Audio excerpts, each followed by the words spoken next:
खबर मिल रही है, यूजीसी ने डिफॉल्टर यूनिवर्सिटी की लिस्ट जारी कर दी है। इस वक्त की बड़ी खबर के साथ शुरुआत कर रहे हैं बुलेटिन की। आपको बता दें, ये जो लिस्ट जारी की है यूजीसी ने, इसमें मध्य प्रदेश के 7 विश्वविद्यालयों का नाम है जो डिफॉल्टर घोषित हुए हैं। और वो विश्वविद्यालय कौन कौन से हैं ये भी हम आपको बता रहे हैं। सबसे पहले भोपाल का माखनलाल चतुर्वेदी पत्रकारिता विश्वविद्यालय डिफॉल्टर घोषित हुआ है यूजीसी की लिस्ट में। आरजीपीवी जवाहरलाल नेहरू कृषि विश्वविद्यालय भी डिफॉल्टर घोषित हुआ है। साथ ही नानाजी देशमुख पशु चिकित्सा विश्वविद्यालय डिफॉल्टर घोषित हुआ है यूजीसी की लिस्ट में। इधर राजा मानसिंह तोमर आज विश्वविद्यालय को भी डिफॉल्टर घोषित किया गया है। साथ ही राजमाता विजय राजे सिंधिया कृषि विश्वविद्यालय को भी डिफॉल्टर घोषित किया है। यूजीसी ने कुल 108 अलग अलग विश्वविद्यालय के नाम इस लिस्ट में जारी किए हैं, अलग अलग राज्यों के, जिसमें विश्वविद्यालयों की सूची में मध्य प्रदेश से 7 यूनिवर्सिटीज हैं, 7 विश्वविद्यालय हैं जिनका नाम शामिल है। लोकपाल नियुक्त नहीं करने पर इन विश्वविद्यालयों को डिफॉल्टर घोषित किया गया है। यूनिवर्सिटी में छात्रों के शिकायतों का निवारण करता है लोकपाल। ज्यादा जानकारी लेंगे इस खबर पर हमारी संवाददाता हरप्रीत कौर का हम रुख करेंगे। हरप्रीत, ये बड़ी खबर है, जिन यूनिवर्सिटीज की लिस्ट का जिक्र यूजीसी ने किया है उसमें मध्य प्रदेश की 7 और उसमें भी भोपाल से माखनलाल चतुर्वेदी का भी नाम आया है। क्या अपडेट?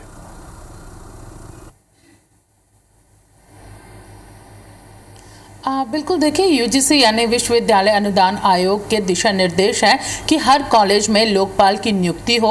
ये लोकपाल की नियुक्ति होने के बाद ही जो छात्र होते हैं उनकी समस्याओं, उनकी शिकायतों का निवारण लोकपाल करता है।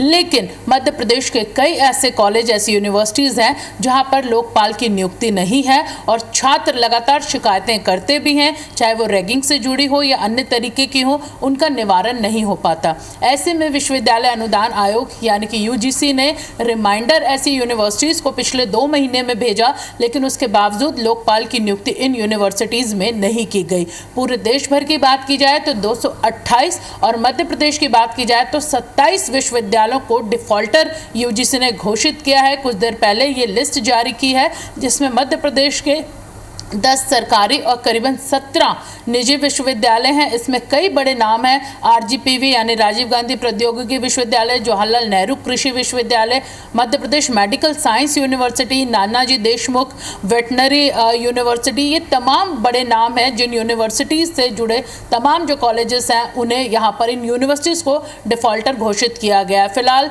2 महीने से लगातार यूजीसी इन्हें रिमाइंडर भेज रहा था, लेकिन उसके बावजूद ना तो इन्होंने जवाब दिया और ना ही लोकपाल की नियुक्ति की। समझा जा सकता है कि लोकपाल की नियुक्ति छात्रों के हित में कितनी जरूरी है और यूजीसी के दिशा निर्देश हैं, लेकिन उसके बावजूद प्राइवेट यूनिवर्सिटीज ने तो लोकपाल की नियुक्ति नहीं की, लेकिन वहीं प्रदेश के बड़े जो विश्वविद्यालय हैं सरकारी, उनमें भी लोकपाल की नियुक्ति नहीं की गई, जबकि छात्र हित की बात यहाँ पर की जाती है। ऐसे में कई समस्याएं, चाहे उत्पीड़न, शोषण, रैगिंग की समस्याएं हो, छात्र नहीं बता पाते हैं और वो लगातार पढ़ाई के बिल्कुल हरप्रीत, आप बने रहे इस खबर पर हमारे साथ। इस बीच दर्शकों को एक और अपडेट बता दें कि जो यूजीसी ने लिस्ट जारी की है इसमें छत्तीसगढ़ के भी 5 विश्वविद्यालयों का नाम है जो डिफॉल्टर घोषित हुए हैं। वो कौन कौन सी यूनिवर्सिटीज है? देखिए, Ayush health university Raipur defaulter घोषित हुआ है विश्वविद्यालय। दूसरी तरफ छत्तीसगढ़ के जो 5 विश्वविद्यालय यूजीसी की इस लिस्ट में डिफॉल्टर घोषित हुए हैं, उनमें रायपुर का यह विश्वविद्यालय है। आयुष हेल्थ यूनिवर्सिटी डिफॉल्टर घोषित की गई है। इसके अलावा आईजीकेवी रायपुर को भी लिस्ट में यूजीसी ने डिफॉल्टर की श्रेणी में डाला है। इधर नंद कुमार पटेल विश्वविद्यालय रायगढ़, इसे भी डिफॉल्टर घोषित किया गया है।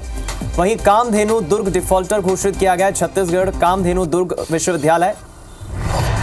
ज्यादा जानकारी लेंगे हम। हरप्रीत तो बनी ही हुई है मध्य प्रदेश से, लेकिन चूंकि छत्तीसगढ़ के 5 विश्वविद्यालयों का भी इस लिस्ट में नाम है, राजेश राज का हम रुख करेंगे, ज्यादा जानकारी के साथ हमारे साथ जुड़ गए। राजेश, छत्तीसगढ़ के भी 5 कॉलेजेस का नाम है इस यूजीसी की लिस्ट में जो डिफॉल्टर घोषित किए हैं। जी बिल्कुल, देखिए, लिस्ट जारी हो गई है और समय समय पर लिस्ट जारी भी होती है। इसके पहले भी जो लिस्ट जारी हुई थी उसमें छत्तीसगढ़ के सबसे बड़े विश्वविद्यालय के रूप में जो शामिल रहा रविशंकर शुक्ल विश्वविद्यालय, उसे भी डिफॉल्टर घोषित किया गया था। दरअसल शिक्षा लाने के लिए, जवाबदेही तय करने के लिए लोकपाल एक बहुत अहम चीज होती है और उसकी नियुक्ति नहीं करने के चलते इन 5 विश्वविद्यालयों को डिफॉल्ट घोषित किया गया है।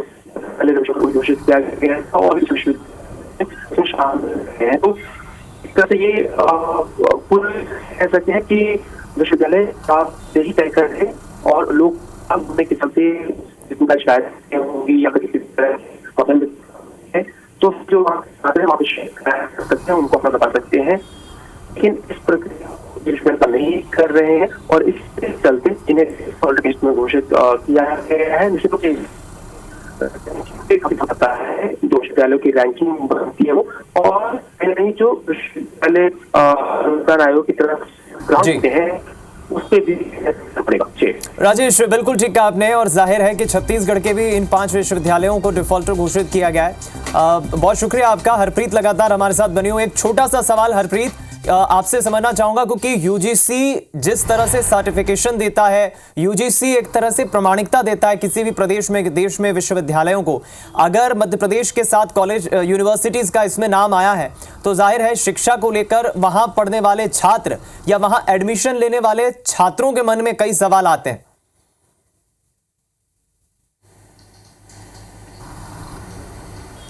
बिल्कुल जाहिर सी बात है, बिल्कुल आपने सही कहा कि कई सवाल यहाँ पर आते हैं, क्योंकि छात्र जब फर्स्ट सेशन में यानी फर्स्ट ईयर में जाते हैं तो रैगिंग की सबसे बड़ी समस्या आती है। और जिन 27 यूनिवर्सिटीज़ को डिफॉल्टर घोषित किया गया है उनमें मध्य प्रदेश की वेटनरी यूनिवर्सिटी है, एग्रीकल्चर यूनिवर्सिटी है, मेडिकल साइंस यूनिवर्सिटी है। यानी समझा जा सकता है कि इन बड़ी यूनिवर्सिटीज़ में जो कि तकनीकी, मेडिकल या फिर एग्रीकल्चर से जुड़ी हैं, यहाँ पर लोकपाल की नियुक्ति नहीं है। ऐसे में जो फर्स्ट ईयर के छात्र होते हैं किसी भी तरीके के उत्पीड़न, शोषण, रैगिंग का शिकार होते हैं तो मन मसोस कर वो रह जाते हैं कि शिकायत आखिर वो कहाँ करें, क्योंकि लोकपाल एक ऐसी व्यवस्था है जो पूरी तरह से गुप्त रखी जाती है। यहाँ पर अगर छात्र अपनी शिकायत दर्ज करवाते हैं तो यूजीसी इसमें जांच करती है, लेकिन ये रजिस्टर ही नहीं है, लोकपाल ही नहीं है, तो बच्चे छात्र शिकायत कहाँ करें। ऐसे में एक बड़ा कदम यूजीसी ने उठाया है और तमाम बड़ी यूनिवर्सिटीज़ जो सरकारी और प्राइवेट हैं इन्हें डिफ़ॉल्टर घोषित किया। अब देखने वाली बात यह है कि ये यूनिवर्सिटीज़ डिफ़ॉल्टर होने के बाद अब अगला जवाब यहाँ पर क्या देती हैं। चलिए, बिल्कुल ठीक है आपने, बहुत शुक्रिया हरप्रीत इस खबर पर हमारे साथ जुड़ने के लिए, जानकारी साझा करने के लिए। तो मध्य प्रदेश की जहाँ 7 यूनिवर्सिटीज़ हैं यूजीसी की इस लिस्ट में जो डिफ़ॉल्टर घोषित हुई है, तो पड़ोसी राज्य छत्तीसगढ़ के 5 विश्वविद्यालय हैं जिनका नाम इस लिस्ट में आया है, यूजीसी की लिस्ट में जो डिफॉल्टर घोषित हुए हैं। हालांकि लोकपाल का गठन नहीं होने के चलते बताया जा रहा है यूनिवर्सिटीज का नाम सामने आया है, और यही एक प्रमुख कारण है क्योंकि यूजीसी ही रेटिंग देता है यूनिवर्सिटीज को, और जब छात्र वहां पढ़ने के लिए, एडमिशन लेने के लिए पहुंचते हैं तो यूनिवर्सिटी की रैंकिंग भी देखी जाती है, जो यूजीसी रैंकिंग देता है, यूजीसी मार्किंग करता है।